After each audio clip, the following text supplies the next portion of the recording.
नमस्कार साथियों, आपका स्वागत है अनुराग सर के साथ साइको एक्सप्रेस में। ठीक है दोस्तों, इस प्रैक्टिस सीरीज को आगे बढ़ाते हुए हम चल रहे हैं प्रैक्टिस सीरीज 9 पर।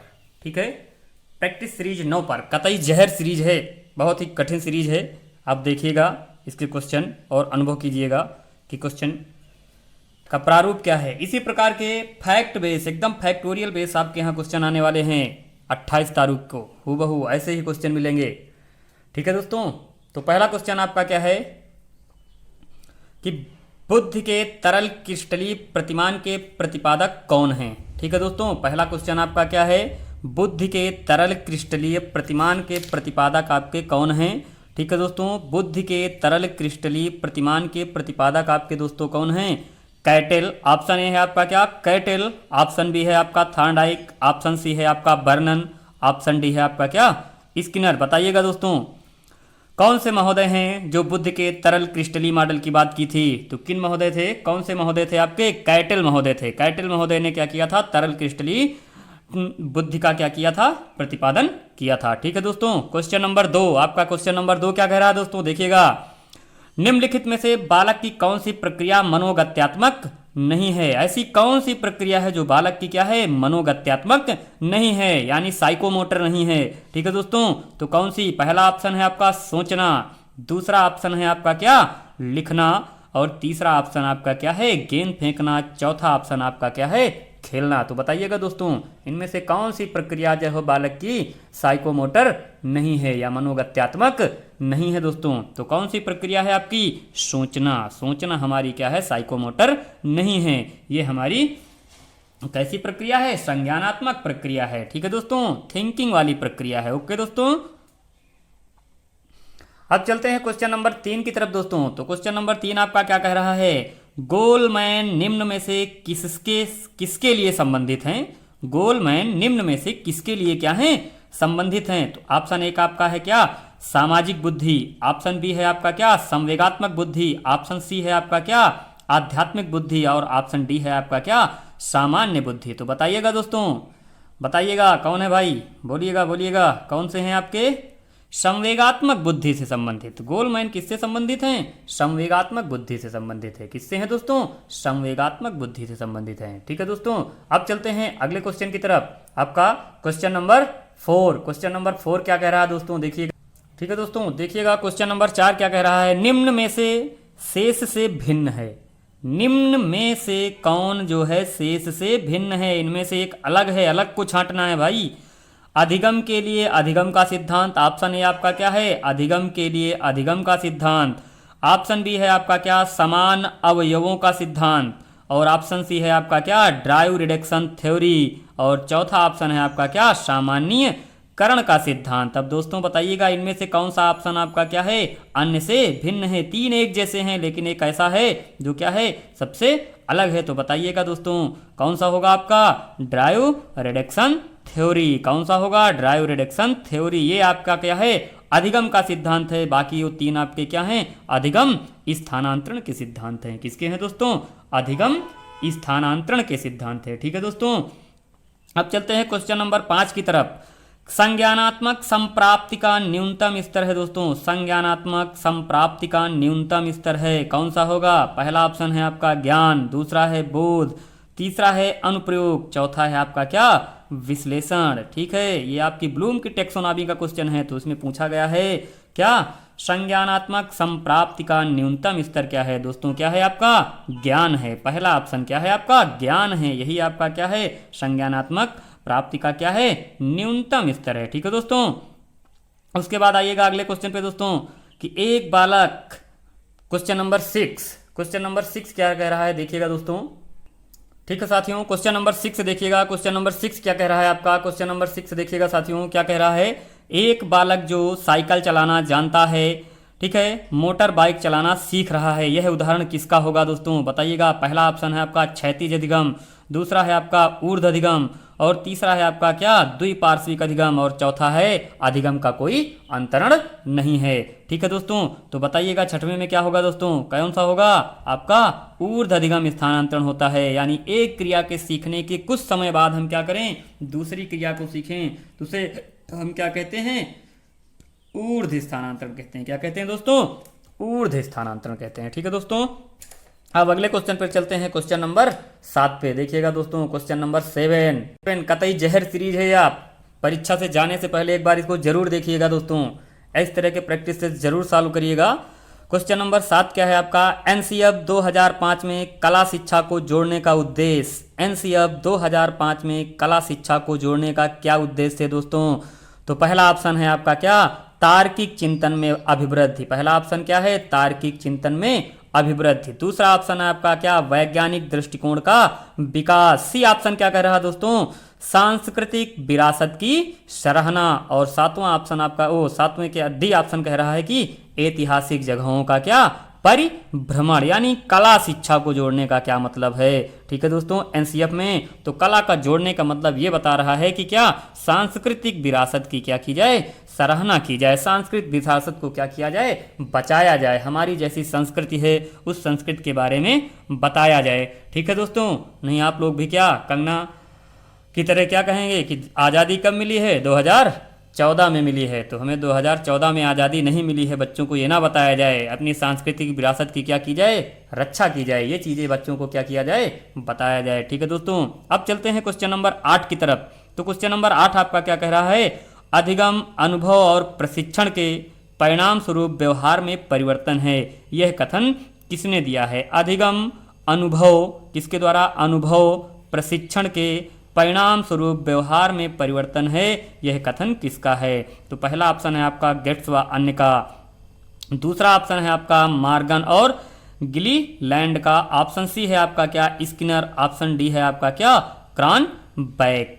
ठीक है दोस्तों, तो इस 8वें में ऑप्शन आपका क्या होगा, ए होगा। इसकी परिभाषा को किसने दिया था, गेट्स महोदय ने दिया था। किसने दिया था, गेट्स महोदय ने दिया था। ठीक है दोस्तों, अब क्वेश्चन नंबर 9 की तरफ चलते हैं दोस्तों। इसमें क्या है, स्टैनफोर्ड विनय परीक्षण मापन करता है।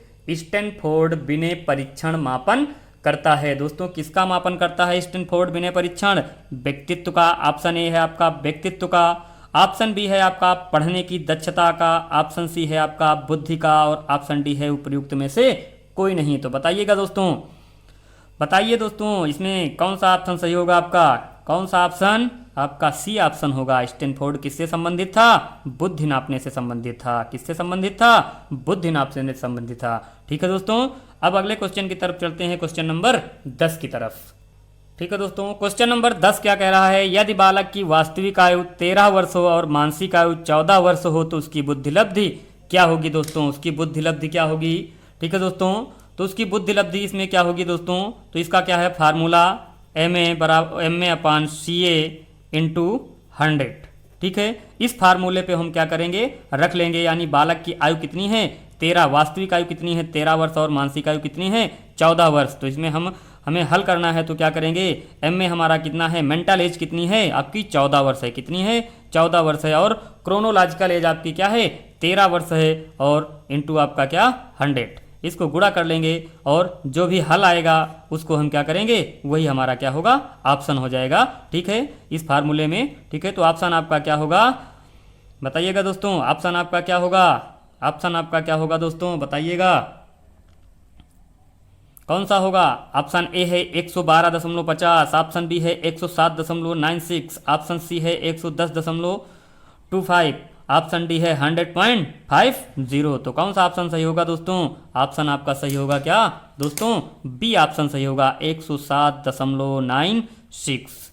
ठीक है दोस्तों, कौन सा ऑप्शन सही होगा 107.96, ये ऑप्शन आपका क्या होगा, सही होगा। ठीक है दोस्तों, अब क्वेश्चन नंबर आपका 11 क्या है, बच्चों के सामाजिक विकास को प्रभावित करने वाले कारक हैं। यानी बच्चे का सामाजिक विकास किससे सबसे ज़्यादा प्रभावित होगा, ये पूछा गया है, पेडोगाजी आधारित है।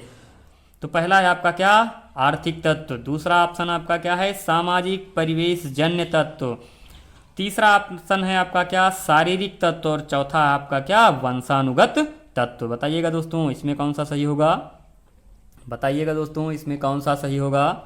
तो इसमें जो सही ऑप्शन है आपका क्या है, बी ऑप्शन है, सामाजिक परिवेश जन्य तत्व, यानी समाज में जितने भी परिवेश जनित तत्व हैं वो क्या करते हैं, बालक के विकास को प्रभावित करते हैं। ठीक है, आपका शारीरिक, वंशानुगत और आर्थिक ये सभी किस में आ जाएंगे, समाज में आ जाएंगे। ठीक है दोस्तों, अब चलते हैं क्वेश्चन नंबर 12 की तरफ।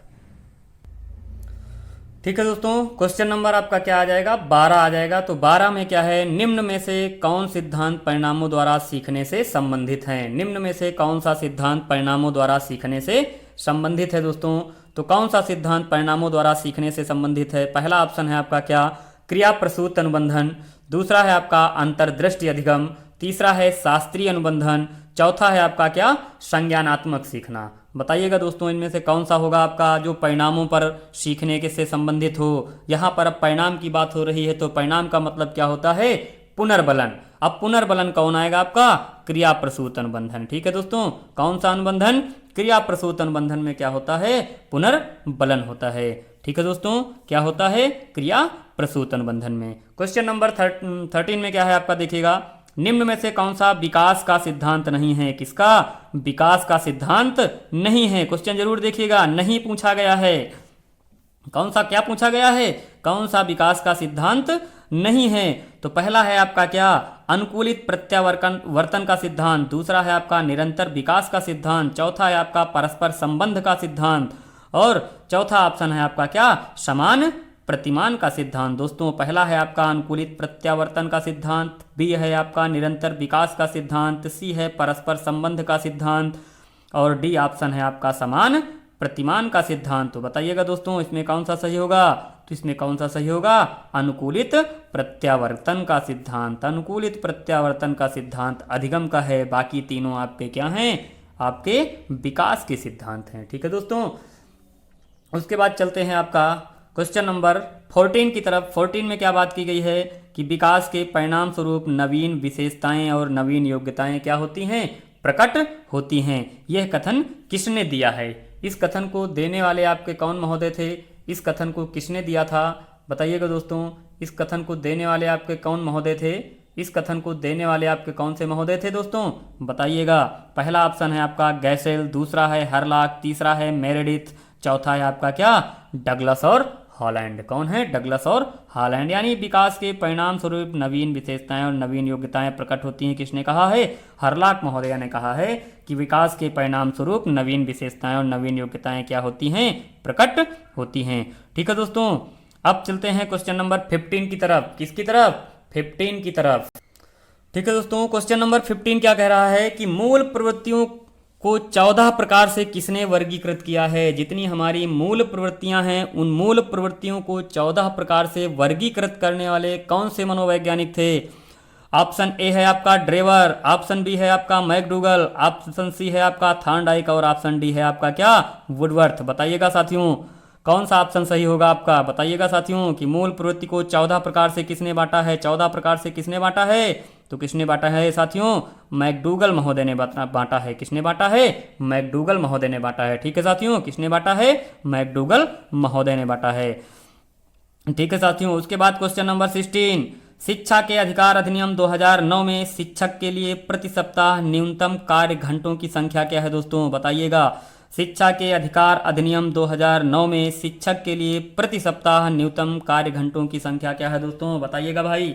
ऑप्शन ए है आपका 30, ऑप्शन बी है 56, ऑप्शन सी है 45, ऑप्शन डी है 70। बताइएगा दोस्तों कौन सा सही होगा, बताइएगा दोस्तों, बताइए कौन सा सही होगा, बताइएगा।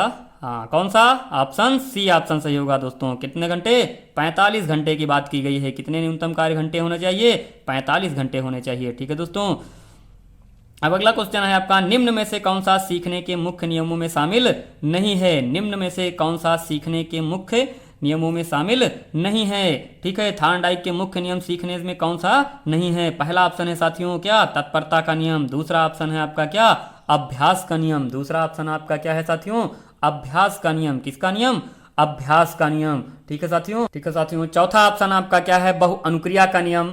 और हाँ चौथा ऑप्शन है आपका क्या, वो तीसरा ऑप्शन आपका क्या है, बहु अनुक्रिया का नियम। और चौथा है आपका क्या, प्रभाव का नियम। तो 3 नियम आप जानते हैं ये आपका क्या तत्परता का, अभ्यास का और प्रभाव का नियम, ये आपके क्या है थॉर्नडाइक के मुख्य नियम है। और बहुअनुक्रिया का नियम आपका क्या है, गौड़ नियम है। बहुअनुक्रिया का नियम कैसा है आपका, गौड़ नियम है। ठीक है साथियों। उसके बाद क्वेश्चन नंबर 18 पे चलते हैं साथियों। क्वेश्चन नंबर 18 क्या कह रहा है कि ADHD का अर्थ है, किसका, ADHD का अर्थ है क्या होगा, वाचिक कठिनाई वाले बालक से, ठीक है, उसके बाद श्रवण दुर्बलता वाले बालक से, या ध्यान विकार वाले बालक से, या दृष्टिहीनता वाले बालक से। ADHD यानी अटेंशन हाइपर डिफ्लेक्टिविटी। ठीक है, किसके बारे में बात की गई, अटेंशन नहीं कर पा रहा है बालक, यानी कौन से बालक, ध्यान विकार युक्त वाला बालक। कौन सा बालक, ध्यान विकार युक्त वाला बालक होगा। ठीक है दोस्तों। साथियों अब चलते हैं क्वेश्चन नंबर 19 की तरफ। बुद्धि के द्विकारक सिद्धांत का प्रतिपादन किसने किया, बुद्धि के द्विकारक सिद्धांत का प्रतिपादन किसने किया साथियों। पहला ऑप्शन है आपका थॉर्नडाइक, ठीक है साथियों। दूसरा है आपका स्पीयरमैन साथियों। तीसरा है आपका वर्नन। और चौथा ऑप्शन है आपका ईस्टर्न महोदय। ठीक है, किन महोदय ने बुद्धि के द्विकारक की बात की है, किन महोदय ने बुद्धि के द्विकारक की बात की है, तो किन महोदय ने, एक मैन थे स्पीयरमैन, इन्होंने बुद्धि का द्विकारक और बुद्धि का त्रिकारक सिद्धांत दिया था। ठीक है साथियों, बुद्धि का द्विकारक और त्रिकारक सिद्धांत पूछा जाए तो किसने दिया था, आपका स्पीयरमैन महोदय ने दिया था। ठीक है साथियों, अब क्वेश्चन नंबर 20 की तरफ चलते हैं। ठीक है साथियों, किसकी तरफ, क्वेश्चन नंबर 20 की तरफ। ठीक है साथियों, क्वेश्चन नंबर 20 आपका क्या कह रहा है कि जीन पियाजे एवं वाइगोत्स्की जैसे संरचनावादी अधिगम को किस रूप में देखते हैं। ठीक है, ये जितने भी संरचनावादी हैं अधिगम को किस रूप में देखते हैं, तो पहला ऑप्शन है आपका क्या, निष्क्रिय आवृत्ति प्रक्रिया के रूप में। दूसरा ऑप्शन है आपका सक्रिय विनियोग से अर्थ निर्माण की प्रक्रिया में। और आपका तीसरा ऑप्शन है कौशलों का अर्जन के रूप में। और चौथा ऑप्शन है आपका क्या, प्रतिक्रियाओं का अनुबंधन के रूप में। तो बताइएगा दोस्तों कौन सा ऑप्शन इसमें सही होगा। जीन पियाजे और वाइगोत्स्की अधिगम को कैसे देखते हैं। ठीक है, कैसे देखते हैं, परिभाषा दिया है कि बालक क्या करता है, सक्रिय रूप से सीखता है। किससे सीखता है, सक्रिय रूप से सीखता है, यानी सक्रिय विनियोग से अर्थ निर्माण की प्रक्रिया करेगा बालक, क्या, सक्रिय विनियोग से अर्थ निर्माण की प्रक्रिया करेगा बालक। ठीक है दोस्तों। उसके बाद क्वेश्चन नंबर 21, क्वेश्चन नंबर 21 देखिएगा क्या कहता है, बालक को आनंद प्रदान करने वाली सरल कहानियों द्वारा शिक्षा दी जानी चाहिए, यह कथन किसका है। बालक को आनंद प्रदान करने वाली सरल कहानियों द्वारा शिक्षा दी जानी चाहिए, यह कथन किसका है दोस्तों। पहला ऑप्शन है आपका कार्ल सनिक का। दूसरा है जीन पियाजे का। तीसरा है आपका गेट्स हैं। चौथे आपके क्या हैं, जॉन डीवी महोदय हैं।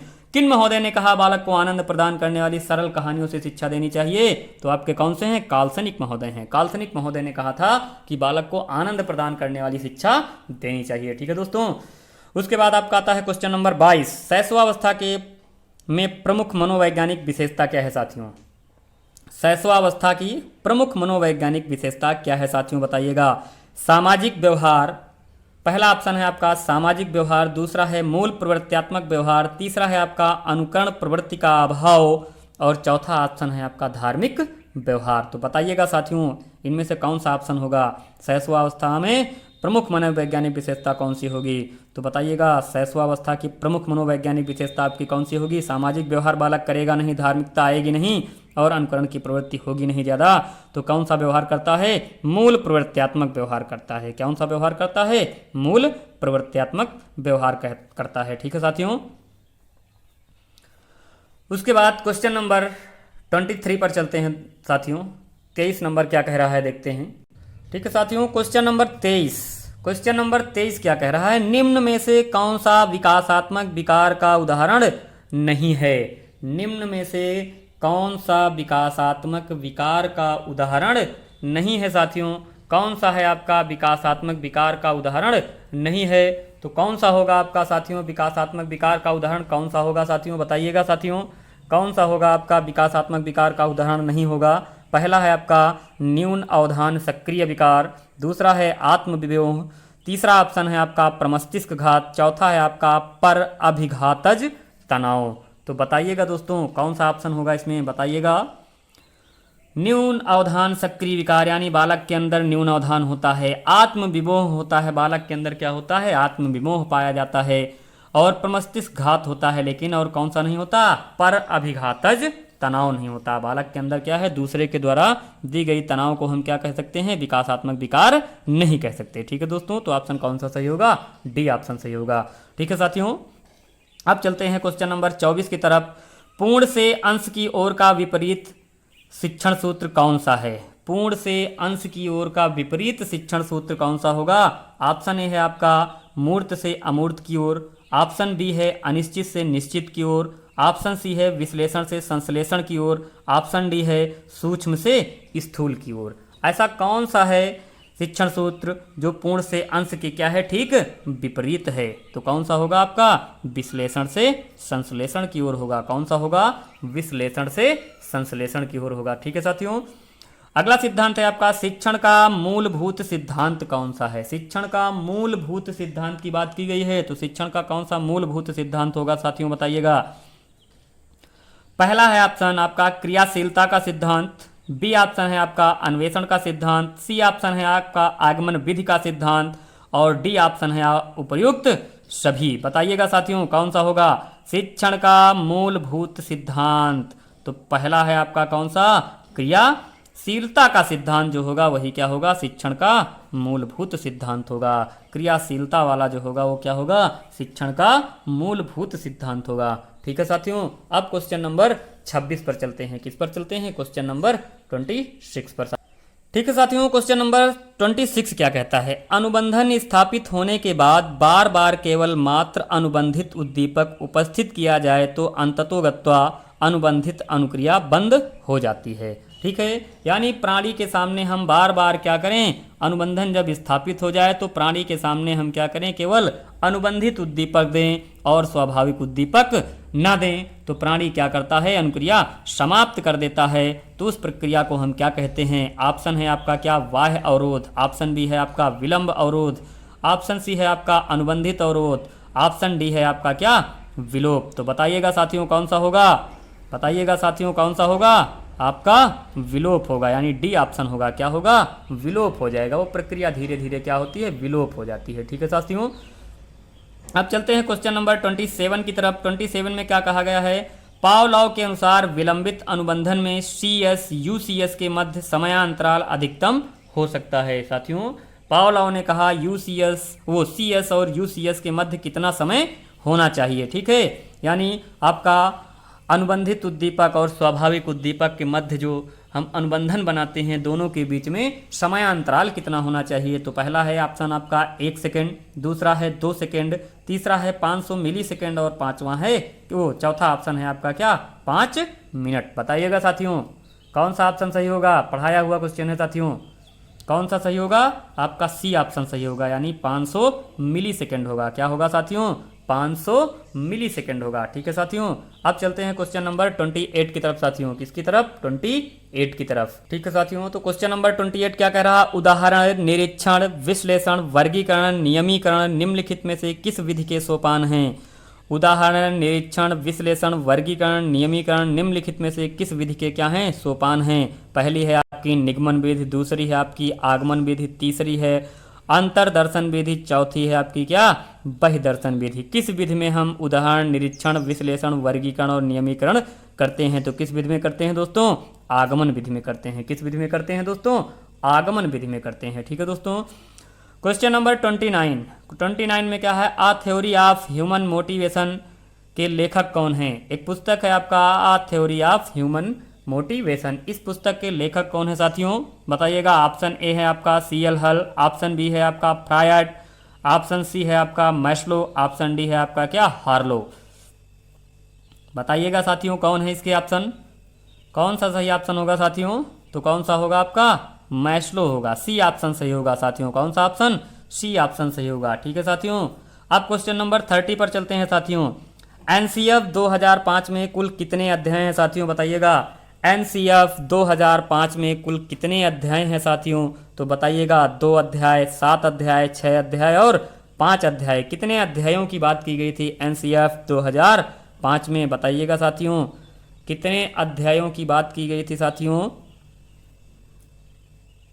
NCF 2005 में कितने अध्यायों की बात की गई थी साथियों, बताइएगा। 2 अध्याय, 7 अध्याय, 6 अध्याय 5 अध्याय। बताइएगा साथियों कितने अध्याय थे? बताइएगा साथियों कितने अध्याय होंगे? एनसीएफ में 5 मार्गदर्शी सिद्धांतों की क्या की गई थी? बात की गई थी। तो वही आपके 5 क्या हैं? अध्याय हैं। ठीक है साथियों। अब क्वेश्चन नंबर 31, स्किनर द्वारा प्रतिपादित अनुबंधन को कहा जाता है। स्किनर ने किस प्रकार के अनुबंधन की बात की थी? एस टाइप अनुबंधन की, आर टाइप अनुबंधन की, बी टाइप अनुबंधन की या डी टाइप? बताइएगा। एस टाइप आपका क्या है? पावलोव का है। और आर टाइप अनुबंधन किसका होगा? स्किनर महोदय का होगा। ठीक है साथियों। किसका होगा? स्किनर महोदय का होगा। ठीक है साथियों। अब चलते हैं क्वेश्चन नंबर 32 की तरफ। बताइएगा साथियों क्वेश्चन नंबर 32 में, जिस पुनर्बलन अनुसूची में प्राणी को प्रत्येक उपयुक्त अनुक्रिया को करने के लिए बाद पुनर्बलन मिलता है उसको कहा जाता है? क्या कहा जाता है साथियों? सतत पुनर्बलन, आंशिक पुनर्बलन, अनुपात पुनर्बलन, अंतराल पुनर्बलन। बताइएगा साथियों क्या कहा जाता है? सतत पुनर्बलन। क्या कहा जाता है साथियों? सतत पुनर्बलन कहा जाता है। ठीक है साथियों। क्वेश्चन नंबर 33, लास्ट क्वेश्चन इस बुकलेट का। सही सुमेल करिए। कार्यक्रमित सीखना, अंतर्नोत्थास, प्राचीन अनुबंधन, सूचना प्रक्रियाकरण का सिद्धांत। इसको सही करना है दोस्तों। तो पहला है आपका पावलोव, दूसरा है स्किनर, तीसरा है जॉर्ज मिलर और चौथा है आपका क्या होगा साथियों? हल होगा। तो बताइएगा साथियों इसमें कौन सा सही होगा? ठीक है साथियों। तो कार्यक्रमित सीखना किसका है? आपका स्किनर महोदय का है। किसका है? स्किनर महोदय का है। उसके बाद साथियों आपका अंतर्नोदहास किसका आ जाता है? हल महोदय का आ जाता है। किसका आ जाता है? हल महोदय का आ जाता है। प्राचीन अनुबंधन किसका आ जाता है? पावलोव का आ जाता है साथियों। और सूचना प्रक्रियाकरण का सिद्धांत मिलर महोदय का है। यानी इसकी ऑप्शन कौन सा होगा? 2, 3, 2, 4, 1, 3 यानी सी ऑप्शन आपका साथियों क्या होगा? सही होगा। साथियों कौन सा ऑप्शन सही होगा? सी ऑप्शन होगा। ठीक है साथियों। धन्यवाद। जय हिंद, जय भारत। चैनल को प्लीज़ लाइक और सब्सक्राइब करें। अगर हमारे प्रोवाइड किए हुए नोट्स आपको समझ में आ रहे हों तो अपने साथियों को भी बताएं। सभी लोग अच्छे से एग्ज़ाम दें। ईश्वर से यही कामना है कि आप सभी लोग पास हो जाएं। उसके बाद सुपर टेट की तैयारी के लिए फिर हमारे चैनल से जुड़ें। ठीक है साथियों। धन्यवाद।